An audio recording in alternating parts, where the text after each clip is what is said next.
James Ignatius O'Rourke McMahon. If you follow my work, even if you turned up to this video and it's the first time you've watched it, you'll have seen the introduction focuses on McMahon. If only the people of the town knew then what they now know, is how I finish it. And he has been involved. He's neck deep in this scandal. And McMahon knows he's neck deep in this scandal because he and the Labour Party lawyers wrote to me attempting to sue me, threatening to sue me in the summer, in the lead up to the general election. I told them I'd see him at the High Court and I've heard nothing since, including giving my own defence to his team, which is how libel law works in the United Kingdom. They write to you and you're screwed then, and you've got to go and find a lawyer, and the 100 pages of evidence they give, you've got to meticulously go through every page and rebuttal everything and say, here's my proposed defence. If you want to proceed, I'll see you in court. Nothing back, but it cost me considerable time, effort, and of course money, which is what this was really about. Lawfare is being used to shut me down, which is why I'm dependent on your support to keep me going. And it's just one of the many tools. Now, what McMahon did, and I want to be clear now, so we set it out from the beginning. Whilst leader of Oldham Council, McMahon was involved in a number of actions, or aware of a number of actions, or should have been aware of a number of actions, involving the local authority he was in charge of. He was the leader. And all of these helped cover up the Pakistani rape gangs that were operating in the town at the time. Now, Andy Burnham's assurance review has confirmed that the Pakistani rape gangs in Oldham were operating out of shisha bars. So it's not a far-right conspiracy, it's not a lie, 100% confirmed. And over a number of successive years, whilst McMahon was in the council, children were still being groomed and gang raped. And my position has been this. As leader of the council, he had a duty, the moment he became aware, to inform the people of the town. His defence is, he released a blog an online post on his blog, the leader's blog, that made reference to it. It didn't. The blog came several months later, in fact considerable time later, and it was only triggered by the evidence coming out of Rotherham. So it was Rotherham that triggered the blog, and it's black and white, there's no ambiguity there. So he failed to tell the people of the town when he knew himself. So that's one. But he went beyond that. There's an email I released where he conspires with the BBC journalist Kevin Fitzpatrick. It's in the public domain. I've shared it. Now, he, and in particular Andy Burnham's investigators, argue there's other emails involved and it's misleading. I don't think it's misleading. I think it's very clear. Kevin Fitzpatrick agrees to pull the story. He makes specific reference to how McMahon was angry at what had taken place, and he was worried about his relationship, and the collusion is clearly evident there of using the funeral of Lee Rigby, the murdered soldier, killed by jihadists, beheaded by jihadists on the streets of the United Kingdom, as an excuse to hide the story and, inverted commas, maintaining community relations. So that is clear and evident. So that's two. One, he knew, didn't say anything. Two, he actively worked with the BBC to cover it up. The third instance, and there's many more, and I'll go through a few of them. The third instance, and you can see no notes, nothing. The third instance is the former councillor, the councillor at the time in charge of children safeguarding was a councillor called Hughie MacDonald. Hughie MacDonald whistle blew and informed the agency in Oldham that worked with vulnerable children to be careful and told them what was going on. That agency was Positive Steps. As a consequence of what Hughie MacDonald did, Oldham Council investigated his phone, his laptop, identified it was him who whistle blew, and suspended him. McMahon was involved. McMahon then punished him. And he punished him by making sure his suspension stayed so that he could not stand again as councillor when he was meant to stand again as councillor. And of course, a Pakistani then replaced him, I think, if I've got that right. Alexandra used to have 2 white councillors and 1 Pakistani councillor, and then it flipped to 2 Pakistani councillors. I think it's now 3 Pakistani councillors. You'll have to correct me if I'm wrong. And McMahon, in his investigation and to suspend Hughie MacDonald and prevent him from standing again. Remember, this is a man in his 70s at the time, lifetime Labour Party man, senior magistrate, leading magistrate for 15 years or so in Oldham, treated with utter contempt. And when McMahon met with him, there was another man at that meeting, and that man's name was Tony Lloyd. He had become, or was in the process of becoming, Police and Crime Commissioner. I think he'd become Police and Crime Commissioner by then. Tony Lloyd, we now know from Simon Danchuk, warned Simon Danchuk not to say anything about the grooming gangs, the Muslim grooming gangs, the Pakistani grooming gangs, whatever terminology you want to use, because it would cost them votes. And that predated the meeting with Huey MacDonald. So that's the third reason. The punishment of the whistleblower. The fourth reason is McMahon was the leader of the council, then that continued to actively suppress the story. So much so that his media guy, his head of comms, whose name escapes me for a second, but it'll come back to me, his head of comms celebrated keeping the news out and called it a result, along with celebrating winning Northwest in Bloom. And that was exposed, again, in the small print. Thank you, Gary. Carl Marsden, his name is. And that was exposed in the small print of Andy Burnham's assurance review. That's reason 4.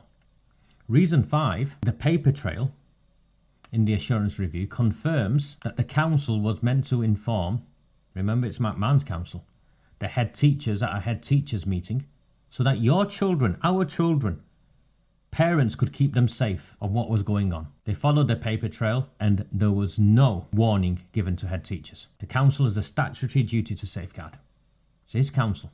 Reason 5. Reason 6. The Home Affairs Select Committee wrote to McMahon and his chief executive at the time. And they wrote back. Apparently it was the chief executive wrote back, but not McMahon. But, is it the argument it didn't cross his desk? The Home Affairs Select Committee do not write to a council and then the leader of the council is unaware of what was written to the council or is not involved in the response. It's absurd. To suggest anything like that is completely absurd. And what they wrote back, and this was regarding Samantha, who's now come out. This is the girl who was handed over at a police station, age 12. And what McMahon or Charlie Parker, his chief executive at the time, did, or his deputy chief executive, Carolyn, forget her surname, but she's run away, became chief executive afterwards, ran away once all this scandal broke out. But they wrote back to the Home Affairs Select Committee, the most powerful select committee, government committee in the country.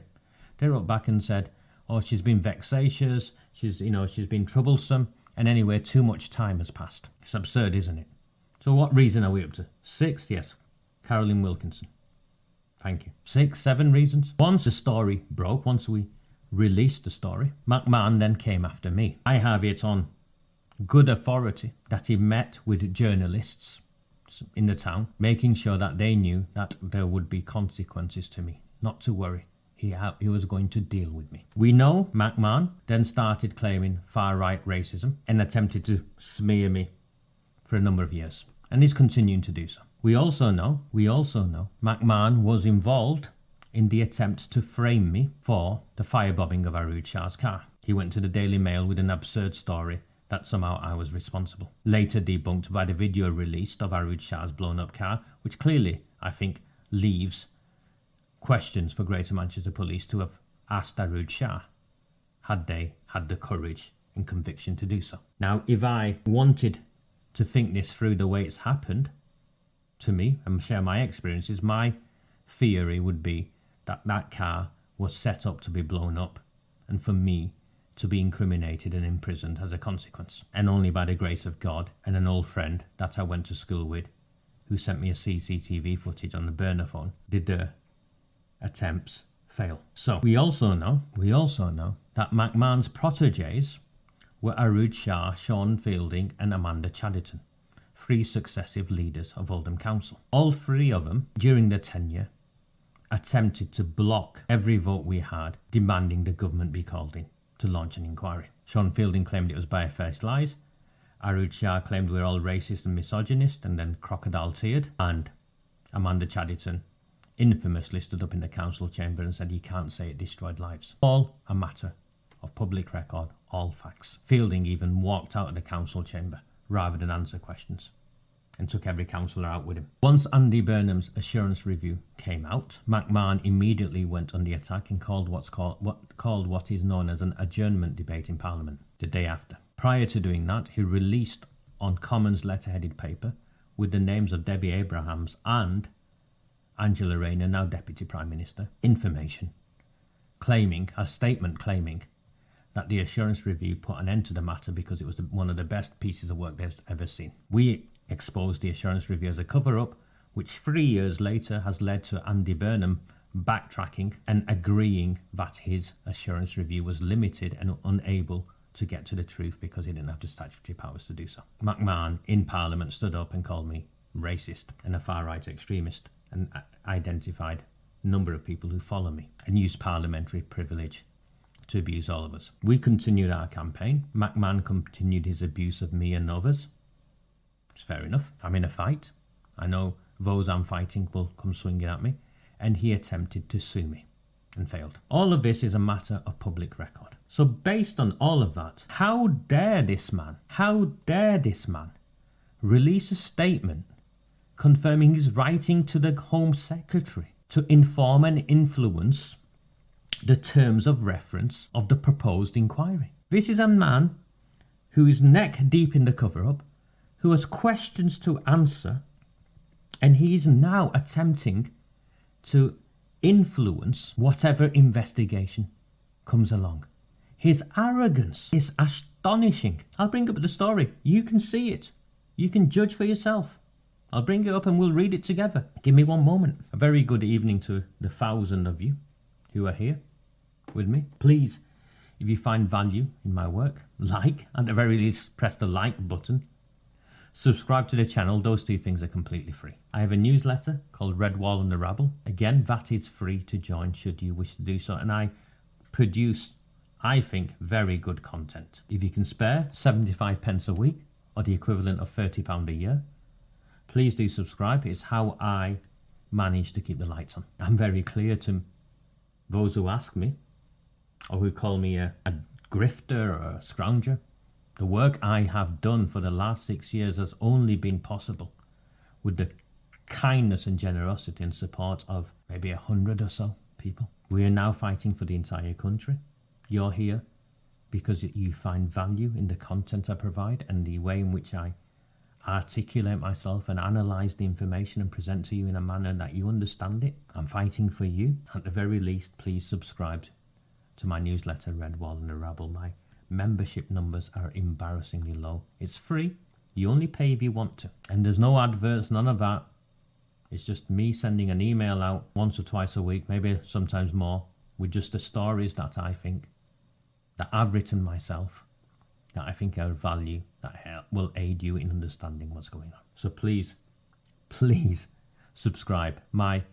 Those of you who think I'm making, there's loads of numbers, there isn't. When I logged on just before I came on this evening, despite all of the content I put out on X, Facebook, everything, there was 8 people. We need the numbers, not because it's a metric and there's no ego here. We need the numbers because the numbers mean that there's more of us, and the more of us there are, the harder it is for them to look the other way. Every one of you who are here came here because you found me somewhere.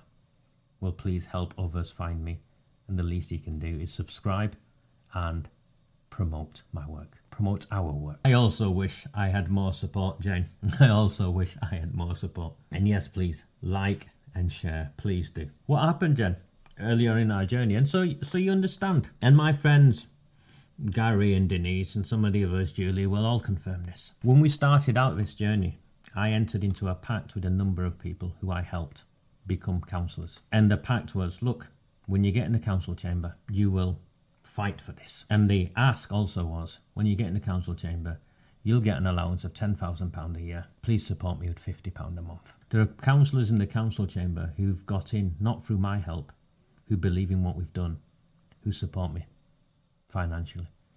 But the councillors we got in, that I got arrested for, campaigning for, supporting them to win, designed their materials, knocked on doors, everything, taught them how to run a campaign, how to fill in the forms, all of that. Every one of them backstabbed me once they got in. Every one of them backstabbed me. And then they say, he's too confrontational. He doesn't know when to step back. He doesn't know what it's really like. You're in a bloody council chamber in a small northern town. I've sat in meetings with men with machine guns, and I've still done my job, and I've still upheld my promise to the people who sent me into those meetings. Now, and you're watching. I know you're watching. You sold us out. You sold the town out, and you sold the country out. And look at me. Am I shouting and screaming at you? Am I calling you names? No.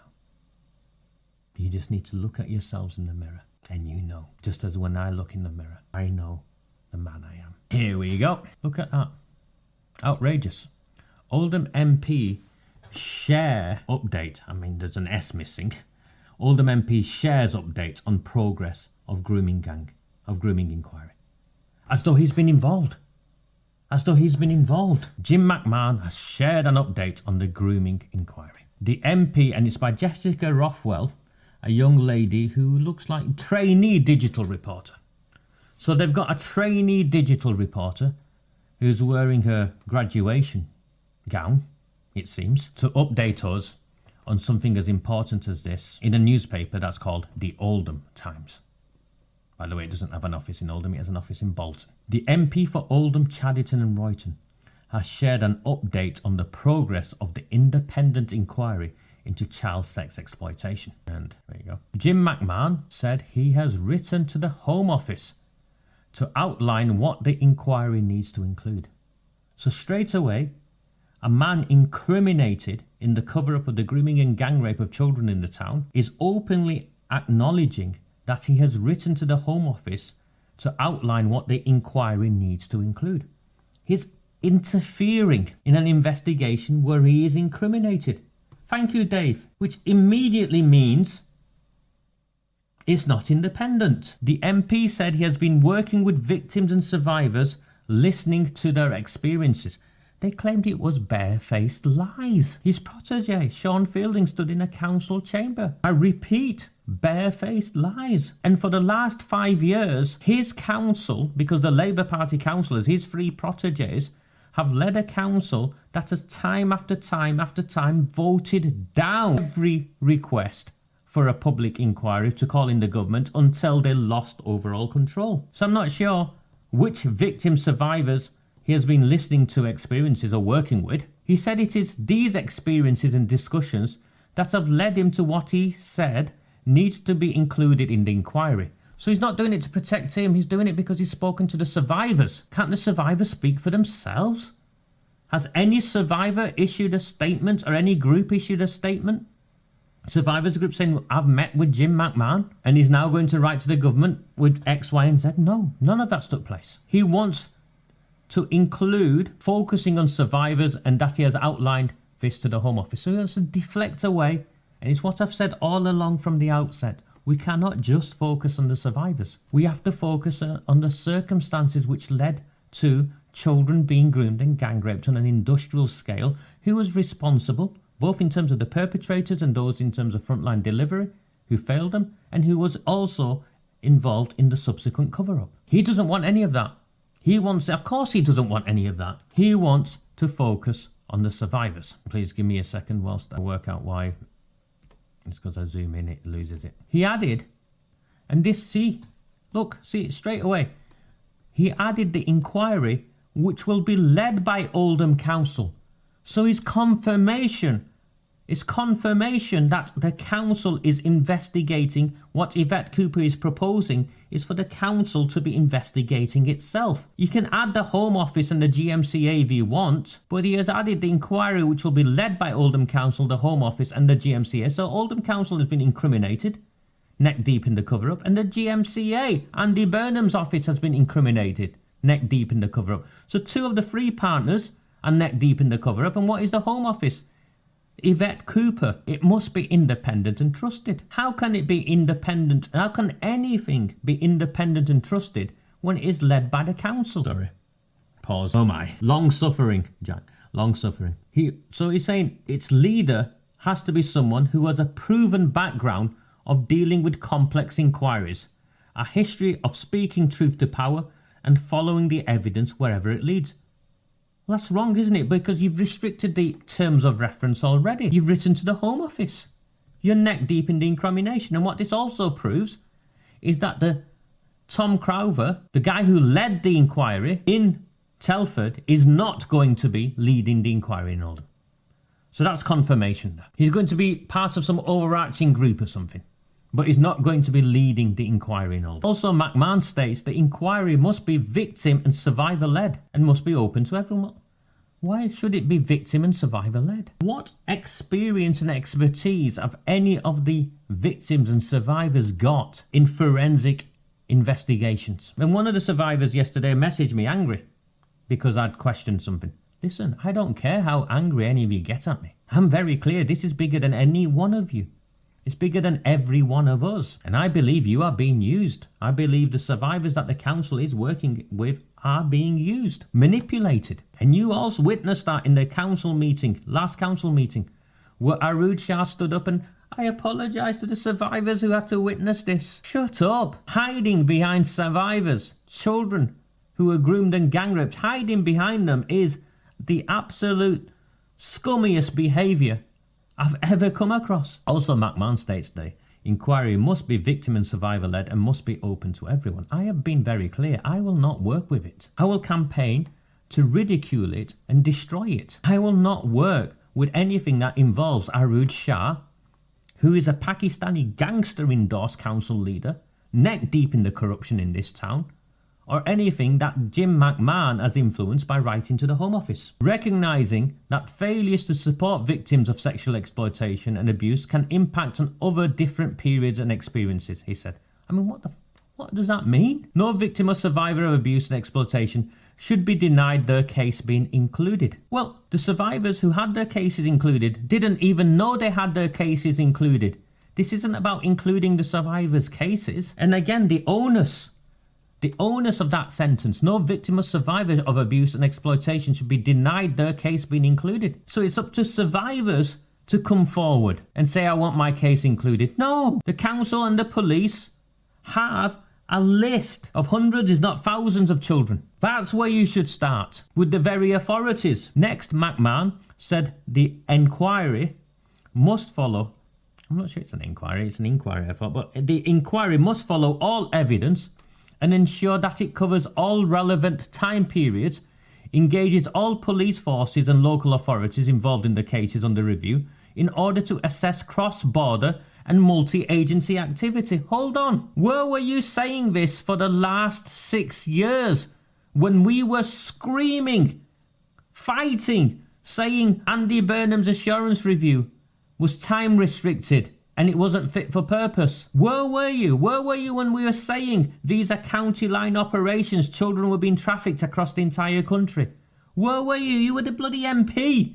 You're also in opposition. It was easier for you to speak out. Not a word. In fact, you tried to have us shut down. The MP also shared that the Hillsborough law will be utilised. What on earth has that got to do with it? With the new bill expected to introduce a duty of candour. So the Hillsborough law, duty of candour, is they've passed a law or passing a law that says that public officials who engage, give evidence and have a duty to offer full and truthful disclosure. So it's a law to say that if you testify as a public official, you have a duty to tell the truth. For crying out loud, that law already exists. It's called misconduct in public office. If you lie whilst you're on oath and a public official, it should be automatically misconduct in public office. But the system has protected every one of them. This Hillsborough law is not going to make any difference, but he misses the point. It might place a legal obligation on public officials, but without the statutory powers that this inquiry does not have, people can simply refuse to give evidence. And then without the statutory powers, the council can continue to hide documents. It hid documents. We know Oldham Council, Rochdale Council, Manchester Council, they hid documents because Burnham's own investigation team have run away. They quit. We know Greater Manchester Police hid documents and refused to release documents. Why will they release documents now? No one's going to force them. Oh, we know you've hidden them before, but maybe this time you'd like to hand them over. No, Craig, it's not who, it's what does the inquiry looks like. It needs to be a national inquiry. It needs to have statutory powers. This is an inquiry that is set up to fail, brother. And he's already, the MP incriminated, is already trying to influence it. And that's brazen in what he's doing. He's owning up to it. He's also recommended that immediate victim and survivor support is provided, commissioned by the Home Office. What an absolute disgrace. He was the leader of the council and the leader of the Labour group before that, going back to 2011. Where has he been for the last 14 years? Immediate victim and survivor support? Who are you? I'll tell you who should be providing the immediate victim and survivor support. It should be the Maggie Oliver Foundation. It should be the Maggie Oliver Foundation. Whether or not it is co-commissioned with Oldham Council. So he wants the Home Office to pay. No, but ignore it. With trusted organisations which can offer advice, support and advocacy through the process and beyond it. He said, this pre-inquiry stage, so there's apparently a pre-inquiry stage, is crucial in my view and that of the victims and survivors in my constituency. The inquiry may also involve collaborating with the victims and survivors involved in the Telford review. Why? In order to build a wider support network. Now I know the council set up a children's home where they put all the children together who were involved in being gang raped. Essentially opened a children's brothel. There is no need to bring all the survivors together for an Oldham review. And there is no need to build a wider support network because this isn't. The purpose of the inquiry is not to put in place support mechanisms for the survivors. I'm sorry, it's not. The purpose of the inquiry is to get to the truth of what happened and who was responsible. McMahon said, any official in a position of authority and responsibility found through the inquiry to have deliberately failed to take action when they should have done and where the evidence supports it should be held to account for that failure through formal action by the appropriate body. No, if he was responsible, the appropriate body is the Labour Party. We don't want the Labour Party to hold him responsible. If he is responsible, the appropriate body might be the Parliament standards. We don't want Parliament standards to hold him responsible. What we want is everybody who was involved in the cover-up to face criminal prosecution. Or am I reading this wrong? He's trying to set, oh, by the way, if I'm found to be responsible, it's my friends over here who will decide what happens to me. In addition to taking action on the recommendations of the ICSA and the LXSJ inquiry, victims and survivors who have raised further issues can see that they have been acknowledged and acted on. This may include reviewing criminal offences recorded against victims and survivors during the abuse and exploitation. Again, and the release of offenders back into the community where the abuse and exploitation was carried out. Again, he's trying to muddy the waters. What happens to the offenders is a different matter. What happened to the young people who were wrongly prosecuted should come out in the testimonies. You can't predefine the outcomes before the investigation has taken place, even if we like what the outcomes might be, because that means it's rigged from the start. McMahon said, from talking to victims and survivors in this process, I believe these tests will ensure we seek to right the wrongs of the past and finally secure a sense of justice and peace for victims of this horrendous abuse. And also get him off the hook. Or am I being unfair? I would add that there should be a dedicated resource provided alongside a single point of contact. So he's trying to decide not just what the terms of reference are, but how it should be conducted. I would add that there should be a dedicated resource provided alongside a single point of contact for those victims and survivors who wish for their case to be reviewed criminally during the course of the review. In the letter, I also recognise the long-standing work of Oldham-based COGS, Keeping Our Girls Safe, who have both lived and professional experience, which has been invaluable to constituents in Oldham. Absolute bollocks! Keeping Our Girls Safe, I've gone and looked at it, has direct links to some Pakistanis. The Pakistani communities in Werneth. I've gone and looked at it, I've gone and investigated it. It's a council-funded facade. Their input would be instrumental in this process. I'm sure you'd want their input to be instrumental in this process. This has the opportunity to finally make all victims and survivors of this awful abuse to be heard, listened to, and have some semblance of justice provided. No, it isn't about all victims and survivors. What about the social workers who were told to keep quiet? What about the police officers who were ordered to look the other way? What about the politicians who were persecuted? What about the communities who witnessed this and reported this and nothing happened? This is far bigger than just the survivors. He should not have issued this statement because this is direct and an attempt to directly interfere in the investigation. You can see it. You can see it. There'll be a time for a petition. The time isn't now. Again, there's a plan. We need to get to tomorrow's council meeting first, and then there's a series of other actions. COG said on their Facebook page a couple of years ago they had never worked with OMBC. Okay, there you go. A government minister has openly attempted to interfere with a proposed inquiry into the cover-up of the grooming and gang rape of children, which tried to influence the terms of reference, the content, the punishment, everything. And this government minister is actually incriminated in the cover-up himself. You couldn't make it up. You couldn't make it up. I'm here for questions.